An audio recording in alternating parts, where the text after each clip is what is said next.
오늘 우리에게 주시는 하나님의 말씀은 요한복음 10장 11절부터 16절에 있는 말씀입니다. 나는 선한 목자라. 선한 목자는 양들을 위하여 목숨을 버리거니와 삭구는 목자가 아니요 양도 제 양이 아니라 이리가 오는 것을 보면 양을 버리고 달아나나니 이리가 양을 물어가고 또 해치느니라. 달아나는 것은 그가 삭군인 까닭에 양을 돌보지 아니함이나 나는 선한 목자라. 나는 내 양을 알고 양도 나를 아는 것이 내 아버지께서 나를 아시고 내가 아버지를 아는 것 같으니 나는 양을 위하여 목숨을 버리노라. 또 이 우리에 들지 아니한 다른 양들이 내게 있어 내가 인도하여야 할 터이니 그들도 내 음성을 듣고 한 무리가 되어 한 목자에게 있으리라. 아멘. 네. 무슨 소리입니까? 어느 짐승의 소리입니까? 자, 양도 있고 염소가 있습니다. 양과 염소의 소리를, 울음소리를 비교를 해보려고 제가 인터넷에 부지런히 찾아봤는데 구분을 못하겠어요. 그 소리가 그 소리더라고요. 그런데 제가 지금 이 질문을 한 이곳은 성전이고 그리고 예배 시간이다 보니까 대부분의 성도들은 아마도 양이라고 대답을 할 것입니다. 그런데 시골에 있는, 우리 한국 시골에 있는 사람들 가운데 아직까지 예수님을 구주로 영접하지 아니한 사람들의 경우는 제가 매라고 하면 100% 염소라고 할 것입니다. 왜냐하면 아직까지 양을 키우는 농가는 그렇게 많지 않기 때문이겠죠. 자, 염소하면 여러분은 어떤 생각을 하십니까? 먹기를 좋아하는 믿지 않는 사람들은 염소탕을 생각을 할 것이고 먹는 것을 좋아하지만 그래도 믿음이 있는 사람은 최후의 심판 때에 염소 무리에 들어가면 안 되겠다 라고 하는 생각을 할 것입니다. 여러분은 두 번째죠? 염소탕 말고 최후의 심판 때 양무리에 있겠다라고 하는 생각을 하시겠죠, 여러분? 이런 말 혹시 들어보셨습니까, 여러분? 저는 여러 목사님들로부터 들어봤어요. 교회 안에는 염소 무리 같은 사람들이 있어가지고 그냥 가만히 있는 성도를 여기서 받고 저기서 받고 해가지고서 교인들 아프게 하는 사람들이 있어. 이런 말 들어보셨어요? 좀 많이 들어봤어요, 목사님들한테. 물론 비유로 하는 이야기이겠지만 왠지 오늘날 그리스도인들에게 있어서 염소는 좋지 않은 그런 동물로 인식이 되어 있는 것 같아요. 정말 그럴까요? 성경에서 염소는 정말 못된 짐승일까요? 그렇지 않습니다. 성경의 제사 얼마나 중요합니까? 그 제사에 양과 함께 드려지는 소중한 가축이 염소입니다. 놀라지 마세요, 여러분. 이스라엘 백성들은요, 1년에 한 번 대속죄일이라고 해서 이스라엘 백성 전체의 죄를 용서하는 날이 있어요. 그때에 한 마리의 짐승을 선택을 해가지고 그 짐승에게 죄를 다 뒤집어 씌워요. 이스라엘의 온 죄를 뒤집어 씌우고 이 짐승을 풀어주는데 그 짐승이 뭔지 아세요? 염소예요, 염소. 성경에 아사셀 염소 이렇게 나오지 않습니까? 염소예요. 별로 놀라지를 않으시네. 다 알고 계시나 봐요, 여러분. 염소는요, 나쁜 짐승이 아닙니다. 이스라엘에서 양을 치는 모습을 보면 양떼 속에 양만 있지 않습니다, 여러분. 그 속에 염소도 있어요. 보통 목자들은 7대3 정도로 섞어서 함께 방목을 합니다. 양이 7이면 염소는 3 정도 되는 비율로 함께 섞어서 돌보거든요. 양과 염소는요, 공생 관계이지 결코 갈등 관계가 아닙니다. 그렇다면 도대체 왜 염소를 양과 함께 방목하여 키울까요? 이유는 양의 습성 때문인데요. 양하면 깨끗하다, 순수하다 이런 이미지를 갖지요. 그렇지 않습니다. 양이란 어떤 짐승인지 염소가 양에게 얼마나 큰 도움을 주는지에 대해서 제가 설명을 해드리려고 준비를 했는데 그거 얘기하면 설교 시간이 너무 길어져요. 그래서 우리에게는 오후 예배가 있으니까 내일 아침에 여러분과 함께 구체적으로 양이란 짐승은 어떤 것인지, 염소가 양에게 얼마나 큰 도움을 주는지는 함께 보도록 할게요, 여러분. 대신에 제가 욕을 하나 가르쳐 드릴게요, 여러분. 자, 이 욕을 한번 따라해 보세요. 양 같은 놈. 이 정도는 해도 돼요, 여러분. 해보세요. 양 같은 놈. 양은요, 자기를 보호할 능력이 제로인 동물입니다, 여러분. 그런데 고집이 세고 게으르고 생각도 모자르고 어리석은 짐승이 양이에요.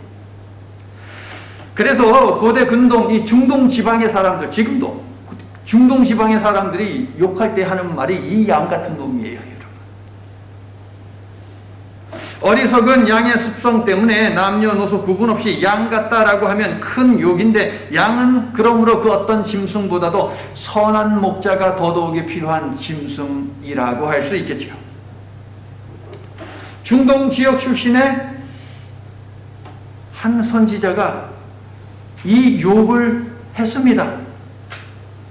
그리고 이 욕을 여러분이 제가 부탁을 해서 읽었어요. 바로 이사야가 그 선지자입니다. 이사야 53장에 이 욕이 들어와 있어요. 어떻게 말했습니까? 우리는 다 양 같아서, 우리는 다 양 같은 놈들이다, 이 말이죠. 그릇 행하여 각기 제 길로 갔다. 공동 번역에 따르면 가야 하는 뻔한 길이 있는데 그릇된 길로 가고 제 멋대로 놀아났다 라고 되어 있어요. 우리가 이런 양 같다고 하니 음매하는 그 양에게만 선한 목자가 필요한 것이 아니라 우리에게도 선한 목자가 필요하다라고 하는 데에 대해서 동의하시죠, 여러분? 우리도 필요해요. 그래서 하나님의 외아들 예수님이 양 같은 우리를 위해서 선한 목자로 오셨다는 것입니다, 여러분. 할렐루야. 성도 여러분, 여러분은 예수님이 여러분의 선한 목자이심을 믿으십니까? 저는 선한 목자 예수님이 여러분의 인생을 평생토록 인도해 주시기를 간절한 마음을 담아서 축원합니다. 예수님은 요한복음 1장부터 계속해서 구약에 예언된 메시아가 바로 나야 라고 반복적으로 말씀을 하셨어요. 자, 그렇다면 양의 문과 선한 목자로 오셨다는 요한복음 10장은 구약의 어떤 말씀을 근거로 할까요, 여러분? 제가 여러분에게 읽어주십사 하고 부탁을 드린 에스겔 34장입니다. 하나님을 목자에 빗댄 말씀은 구약 여러 곳에 있지만 요한복음 10장은 에스겔서 34장을 배경으로 합니다. 71마리의 양을 찾아 나서는 목자에 관한 예수님의 말씀도 바로 에스겔서 34장.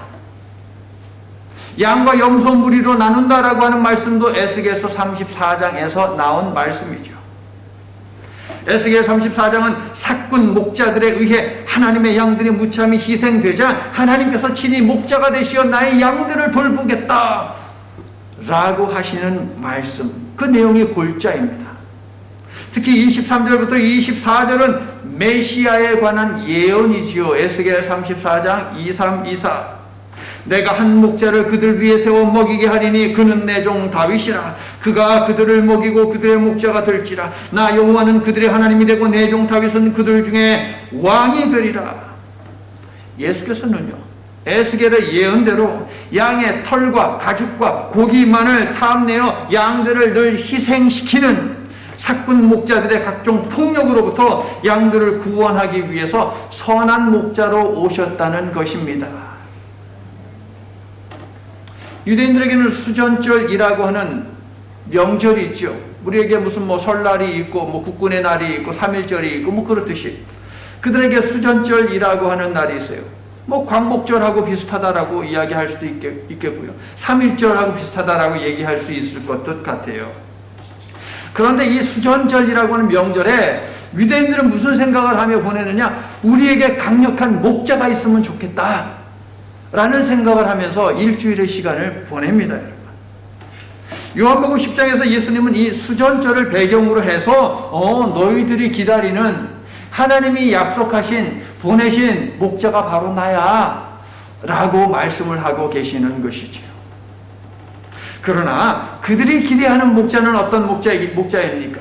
정치적인 힘을 가지고 있는 그러한 목자였습니다. 마카비 유다처럼 그런 정치적으로 힘을 가지고 있는 사람을 기대했어요.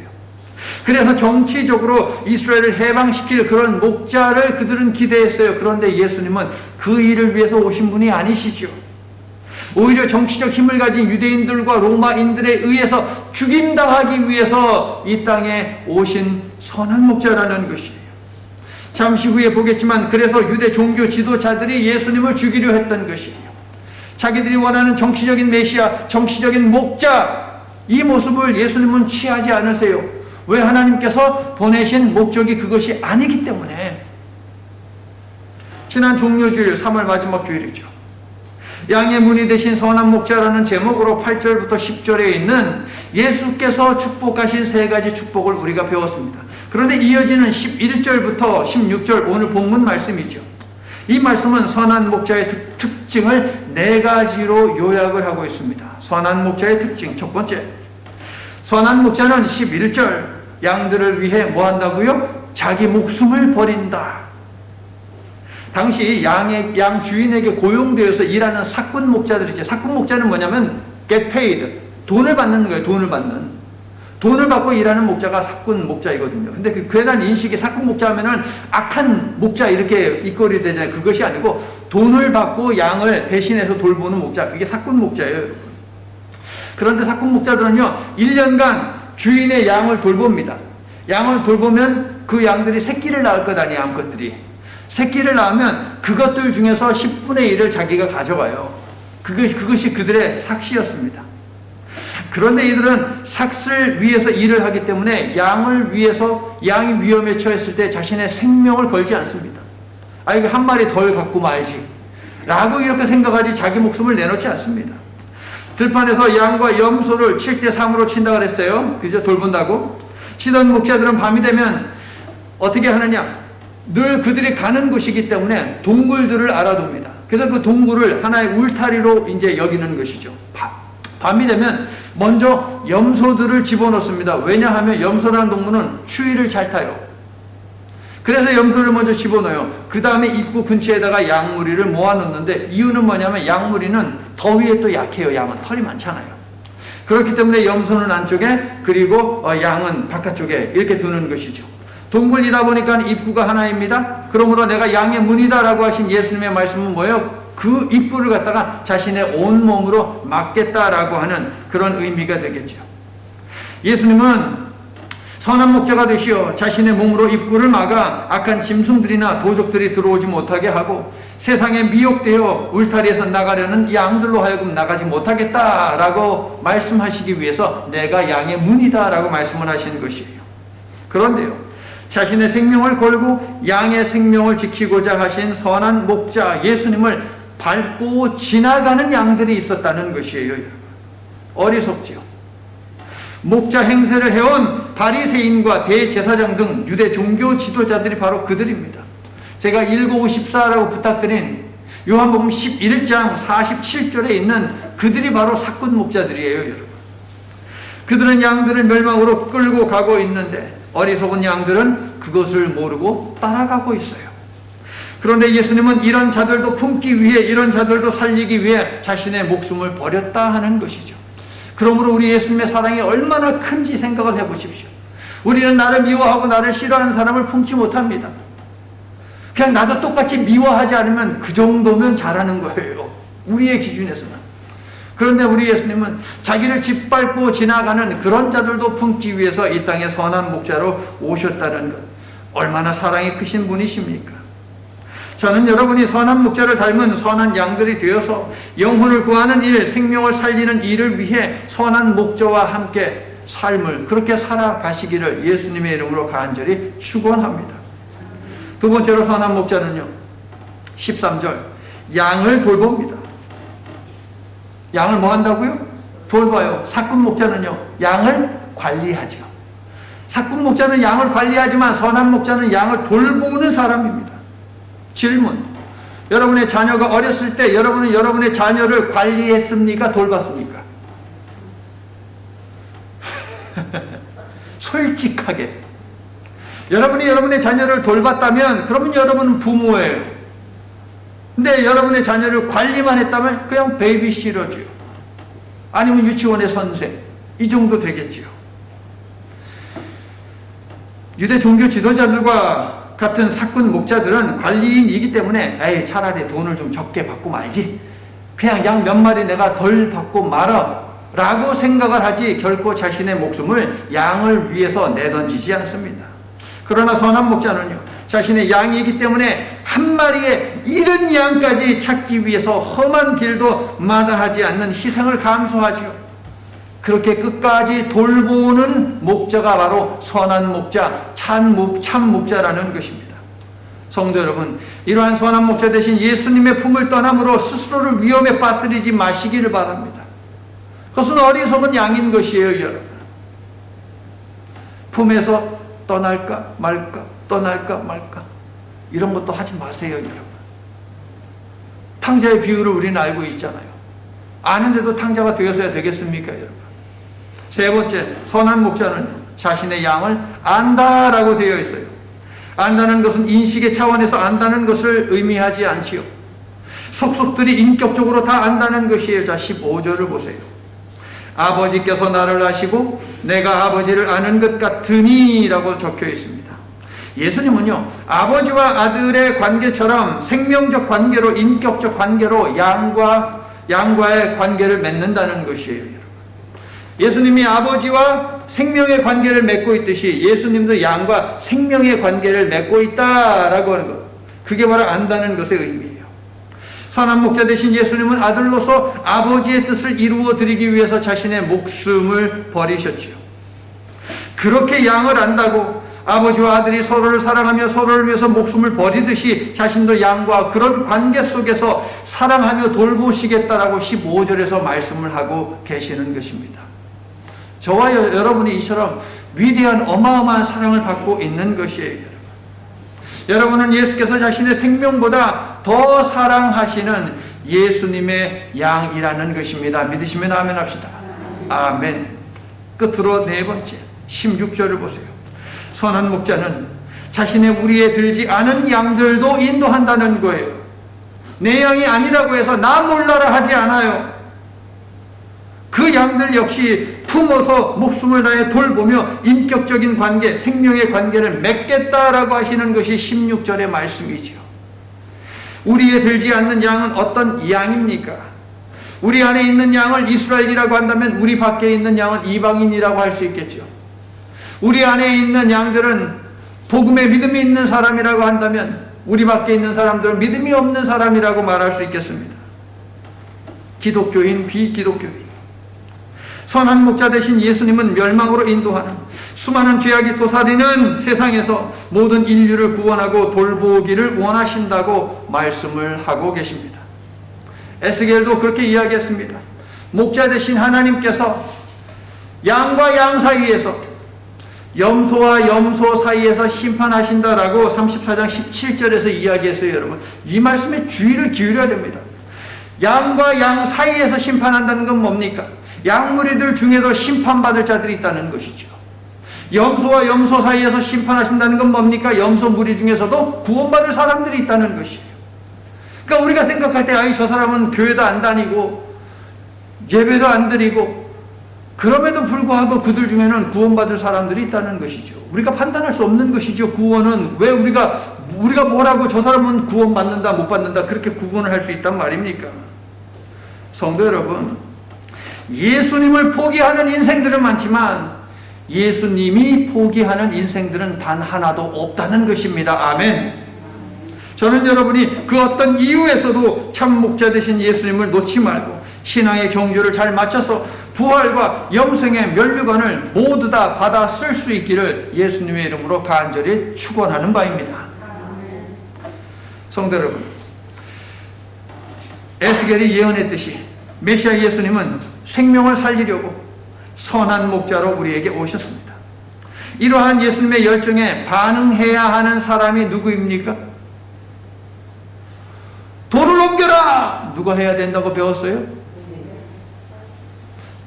천을 벗겨라! 누가 해야 된다고요? 우리가 해야죠. 지난주에 배우지 않았습니까? 그런데 유대 종교 지도자들은 자기들의 이해 타산만을 따지고 있습니다.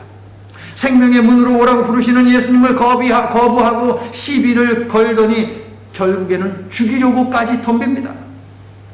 이미 여러 차례 예수님을 죽일 것이라고 하는 보도가 있었습니다.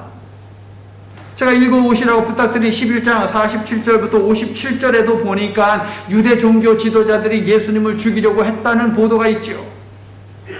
47절에 등장하는 대제사장들과 바리새인들, 즉 유대 최고 법정인 산헤드린, 여기에 소속되어 있는 멤버들이에요. 그들은 스스로를 목자라고 주장했는데 목자 맞습니까? 예, 맞습니다. 그러나 선한 목자가 아니라 사꾼 목자들입니다. 사꾼 목자들은, 그리고 그들의 양들은요, 저 아래 적혀 있는, 저 영어로 되어 있네, 성전, 혈통, 땅, 안식일 등의 여러 절기들, 율법, 음식 규정, 할례, 이런 것들을 특권 의식을 쌓는데 악용을 했습니다. 저 최근 아시안인들에 대한 증오 범죄가 심각하죠, 여러분. 계속 뉴스에 올라오고 있습니다. 더욱 기가 막힌 것은 무엇입니까? 백인 경찰의 무력, 과잉, 진압에 의해서 죽임당한, 그리고 다친 이 사람들을 위해서 데모하는, 시위하는 그 흑인들에 의해서 아시안 사람들이 많이 지금 어려움을 겪고 있다는 것이에요, 여러분. 화풀이 하는 것일까요? 도대체 왜 그러는 것일까요? 그런데 인종차별의 역사를 거슬러 올라가면 무엇이 있느냐? 유대주의가 있어요. 인종차별 올라가잖아요. 역사적으로 유대주의라고 하는 것이 거기에 있어요. 하나님께서 주신 저 아래에 있는 것들은 하나님이 주신 선물이에요, 선물. 그런데 그것들을 가지고 우월의식을 드러내는 데 사용을 했어요. 그리고 이방인들을 어떻게 했습니까? 개 취급했습니다. 자기들은 선택된 축복받은 하나님의 보물 같은 존재이고 그러지 않은 사람들은 개다라고 그렇게 했어요. 특권의식은 챙기면서 책임의식은 버려버린 것이죠.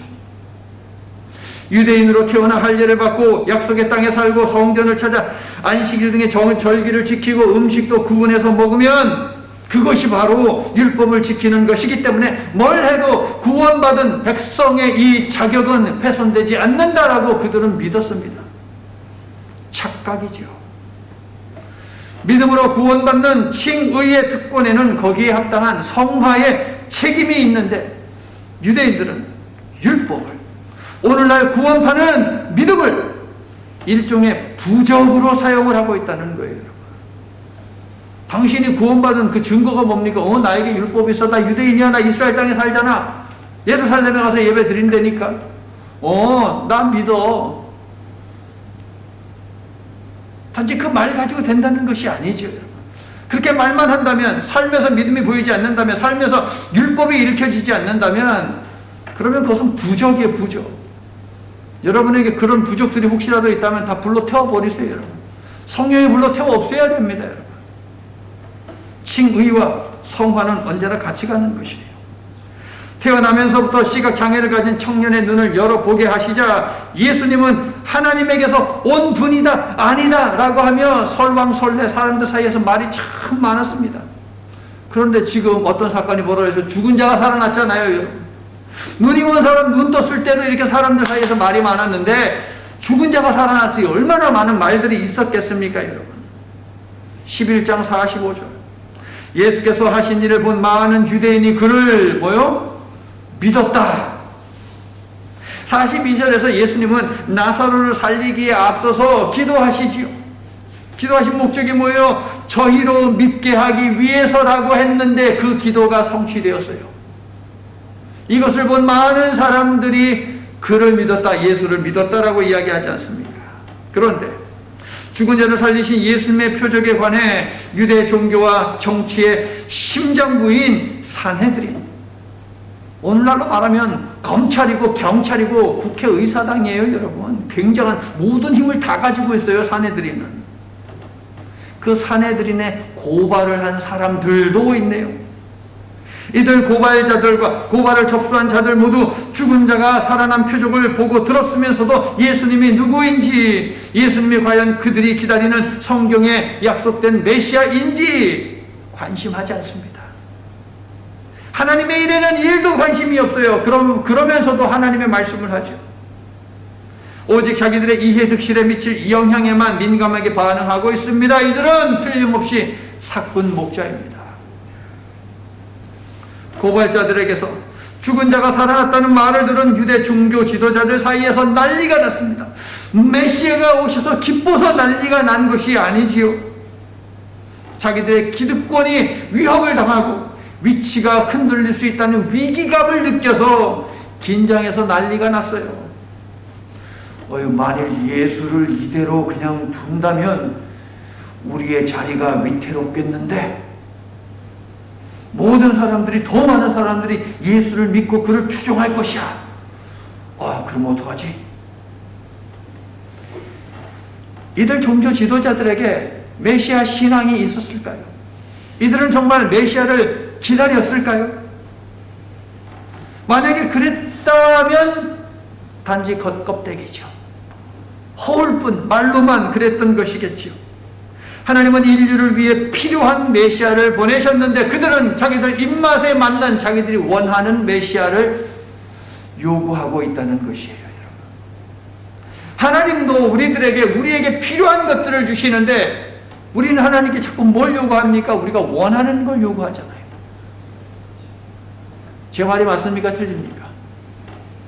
우리가 원하는 것이 하나님이 보실 때 우리에게 딱 필요한 것이면 얼마나 좋을까요, 여러분?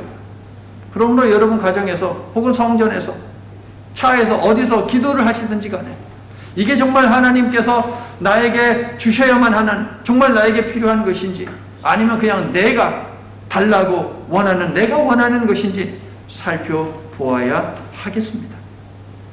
이들이 바로 예수께서 말씀하신 절도요, 강도요, 도둑인 사꾼 목자이죠. 에스겔이 34장에서 고발하는 사꾼 목자입니다. 이들 사꾼 목자들의 최고 우두머리가 누구입니까? 그 해의 대제사장이었던 가야바라고 하는 자였습니다.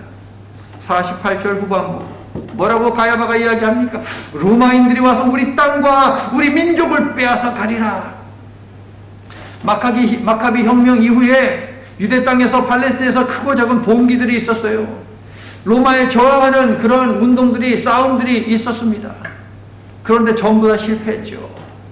실패하고 젊은 사람들이 수천 명 끌려가서 십자가에서 처형당했거든요, 여러분.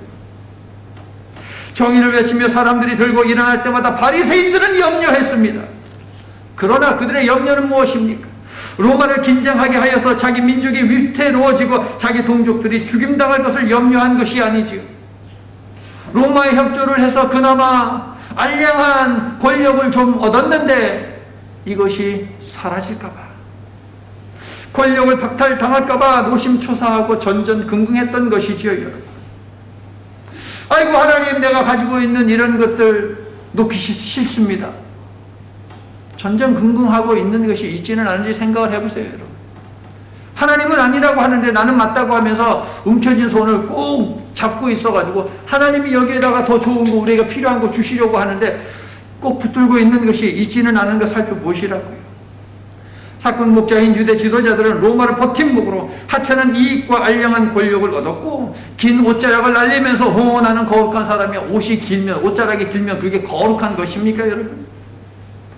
거들음을 피웠습니다. 그런데 예수를 한 자가 갑자기 등장을 하더니 자기들의 위치를 갖다가 흔들고 있는 거예요. 지금 정치적인 권력, 종교적인 이 위치, 이것을 흔들고 있는 거예요. 그래서 불안했던 것입니다. 가뜩이나 지금 어떤 시간을 보내고 있습니까? 지금 헤롯 왕가에서 짓고 있는 예루살렘 성전이 거의 완공되고 있어요, 여러분. 예수님이 논쟁했을 때에 46년째 짓고 있는데 라고 했으니까, 이쯤 됐으면 2년이 지났으니까 48년. 그럼 거의 50년 동안 짓고 있는 것이거든요. 얼마나 웅장하게 됐겠습니까? 제자들이 감람산 올라가면서 예수님이 저기 찬란한 예루살렘을 좀 보라고 이야기했어요. 금으로 막 그냥 지붕 갖다가 이었어요, 여러분. 예수님 뭐라고 그랬습니까? 돌 위에 돌이 하나도 남지 않겠다 그랬지. 어떻게 그런 일이 벌어집니까? 지붕을 갖다가 금으로 이었더니 사람들이 전부 다 어떻게 해요? 그 금 뒤져서 찾느냐고 돌을 갖다가 여기 치고 여기 치고 그랬던 거예요. 그래서 돌 위에 돌이 하나도 남지 않는다는 게 바로 그 말이 되는 것이죠, 여러분. 예루살렘 성전이 다 완공되어 가고 있는데 예수란 자가 나타나가지고 지금 분위기를 어지럽히고 있어요. 게다가 유대인의 명절인 최고 명절 중에 하나인 유월절이 다가오고 있잖아요. 유월절에는 엄청난 인파가 몰려듭니다, 여러분. 200만, 요세푸스는 그렇게 계산을 했어요. 200만 명의 유대인들이 모인다 그랬어요. 그래서 로마도 긴장을 해가지고 주력 부대, 언제나 시리아에 있었던 그 주력 부대를 갖다가 예루살렘에 그날에는 보냅니다. 무장한 군인들이 있어요. 만에 하나라도 예수를 중심으로 어떤 움직임이 있다면 로마인들이 가만두지 않을 것입니다. 다시 예루살렘은 피바다가 되고 말 것이겠지요. 그러한 정치적 파장을 우려해가지고 그래서 이 사꾼 목자들, 사내들이니 긴장을 하고 예수님을 죽이려 했던 것입니다. 이들은 결코 선한 목자가 아닙니다. 에스겔이 예언한 양의 털과 가죽과 고기를 노리는 절도요 강도입니다. 양을 죽이러 들어온 무자비한 맹수들인 것이죠. 로마인들이 와서 우리 땅과 우리 민족을 빼앗으리라. 이들은 지금 하나님을 두려워하지 않고 세상을 두려워하고 있습니다. 종교 지도자들이 하나님이 아닌 세상을 두려워하고 있어요. 메시아가 아닌 로마의 귀를 기울이고 있습니다. 우리는 어떻습니까? 하나님의 자녀입니다. 선한 목자 대신 예수님의 양입니다. 예수님을 두려워합니까? 세상을 더 두려워합니까? 예수님께 더 아이 컨택을 합니까? 아니면 세상의 것들에도 아이 컨택을 합니까? 그리고 지금 이스라엘은요, 유대인의 땅이 아니에요. 하나님 앞에 범죄해가지고 하나님께서 이스라엘을 로마인들에게 넘겨주었잖아요. 로마가 와서 정복했고 로마가 차지했습니다. 다만 그들에게 종교 자유를 허락해서 종교 생활을 할 수 있도록 해주었을 뿐입니다. 그런데도 불구하고 뭐라고 합니까? 자기네 땅이래요. 자기네 민족이래요. 다 로마 거예요. 지금 이 상황에서는 회개도 하지 않으면서 율법을 거스르면서 지속적으로 여기는 우리 땅, 여기는 우리 땅, 하나님이 한 번 주신 우리 땅. 성도 여러분, 우리는 세상이 아닌 하나님을 두려워하는 천국 시민입니다. 맞습니까? 세상의 것들로 즐거워하기보다는 하늘의 것들로 기뻐하는 하늘 시민들 맞아요? 선한 목자는 자신이 해야 하는 일을 알고 있습니다. 그리고 그 일을 하고 계십니다. 그렇듯이 하나님 나라의 백성이라는 신분에 걸맞게 우리도 우리가 해야 하는 일을 해야 하지 않겠습니까, 여러분? 대제사장 가야바 그의 주장은 무엇입니까? 대를 위해 소를 희생하는 것이 마땅하다는 것이지요. 다수를 위해서 소수는 희생되어도 된다는 것, 이 논리가 뭔지 아십니까, 여러분? 흑인이 백인에 의해서, 아시안인이 흑인에 의해서 짓밟혀도 묵인되고 수용되어야 한다는 논리예요, 여러분. 왜? 우리는 소수이니까. 무참히 짓밟히고 소외당해도 할 말이 없다는 것이에요. 가야바는 하나님의 구원 역사에는 전혀 관심이 없습니다. 단지 예수님이 미치는 정치적 영향만을 우려하는 사꾼 목자인 것이죠. 대제사장 정도 되었으니 예수님이 행하신 7개의 표적이 가지고 있는 의미가 무엇인지 들여다만 보면 알 것입니다. 그런데 그는 그렇게 하지를 않습니다. 왜요? 그에게 중요한 것은 민족적인 명분과 실리입니다. 표적의 의미 안중에 없어요. 그래서 예수님을 제거하려고 했죠. 성도 여러분, 이처럼 사꾼 목자는요, 해야 하는 일을 알면서도 해야 하지 않는 사람들입니다. 절대 자신의 목숨을 내놓지 않습니다. 언제나 희생 양만을 찾을 뿐입니다. 사꾼 목자의 악한 양들도 마찬가지이지요. 그 목자의 그 양인 것입니다. 55절을 보세요. 무엇이 다가오고 있어요? 55절? 유월절이 다가오고 있습니다. 예수께서는 이미 6장 오병이어 표적을 통해서 나는 어린 양이 되어서 내 살이 찢기우고 내 피가 흘림을 당하게 될 것이야. 그렇게 너희들에게 영원한 양식이 되고 영원한 생명을 줄 것이야 라고 말씀을 하셨죠. 그런데 6장 4절을 보시면 거기에서도 유월절이 다가오고 있습니다, 여러분. 한 사람이 백성을 위하여 죽어서 온 민족이 망하지 않게 되는 것이 너희에게 유익한 줄 생각하지 아니하는도다. 가야바는 예수님을 죽이기 위해서 한 말이었지만 50절 그의 말 속에는 요한복음이 세례 요한의 고백을 시작으로 계속해서 말해온 6월절 어린 양의 희생을 통한 하나님의 구원 계획이 들어있다는 것입니다. 51절과 52절은 그 사실을 우리에게 말해주고 있어요. 자, 세 번역으로 제가 읽어드릴 테니까 52절, 52절 들어보세요. 이 말은 가야바가 자기 생각으로 한 것이 아니라 그 해의 대제사장으로서 예수가 민족을 위하여 죽으실 것을 예언한 것이니 악한 자인데, 민족을 위할 뿐만 아니라 흩어져 있는 하나님의 자녀를 한데 모아서 하나가 되게 하기 위하여 죽으실 것을 예언한 것이다. 사꾼 목자인데 무엇이 보이십니까, 여러분? 가야바의 말대로 사내들인 공회는 예수님을 희생양으로 로마인들에게 내주고 예수님을 십자가에서 분명 죽게 할 것입니다. 그들은 분명 갈릴리 나사렛에서 온 자칭 유대인의 왕을 죽였다라고 생각을 하겠지요. 하지만 그들이 희생양으로 내어준 예수님은 6월절 어린 양으로서 죄와 죽음으로부터 우리를 해방시켜줄 하나님의 아들이었다는 것입니다. 그들의 음모가 하나님의 계획을 막을 수 없었다는 것이에요. 그것이 바로 51절, 52절이에요. 오히려 하나님의 구원 계획을 이루는데 결정적으로 쓰임을 받게 되죠. 악한 자들의 언행도 하나님께서는 바꾸시어 그 속에서라도 하나님께서 구원 역사를 이뤄가신다는 것입니다.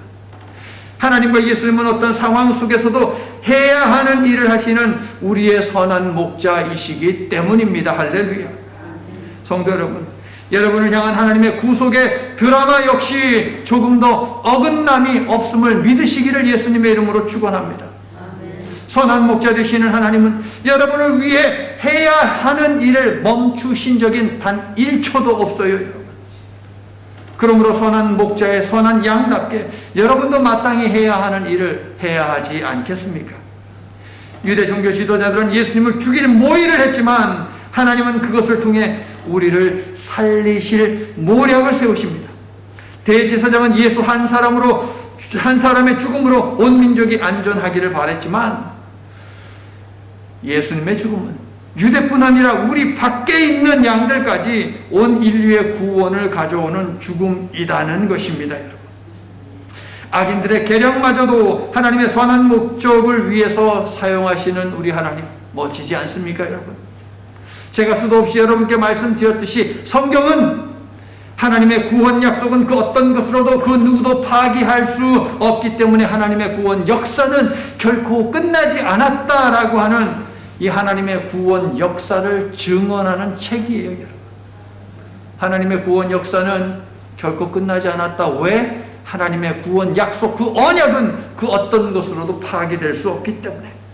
악이 득세하는 상황 속에서도 하나님의 구원 섭리는 조금 더 어김없이 진행된다는 사실을 보는 눈이 우리 모두에게 열려질 수 있기를 예수님의 이름으로 간절히 축원합니다. 그래서 우리도 한결같이 생명 살리는 일에 동참할 수 있기를 다시 한번 예수님의 이름으로 간절히 축원합니다. 자, 이제 말씀을 마칩니다. 이사야 53장 제가 읽어와 달라고 부탁을 드렸습니다. 이사야서에는 고난받는 종의 노래가 4개가 있어요. 오늘 교동문으로 한 이사야 42장, 그게 첫 번째 고난받는 종의 노래이고요. 53장은 고난받는 종의 노래 마지막이 되겠습니다. 자, 6절, 7절이 이런 내용이 있죠. 우리는 다 양 같아서 그릇 행하여 각기 제 길로 갔거늘 여호와께서는 우리 모두의 죄악을 그에게 담당시키셨도다. 그가 곤욕을 당하여 괴로울 때에도 그의 입을 열지 아니하였으며 마치 도수장으로 끌려가는 어린 양과 털 깎는 자 앞에서 잠잠한 양같이 그의 입을 열지 아니하였도다.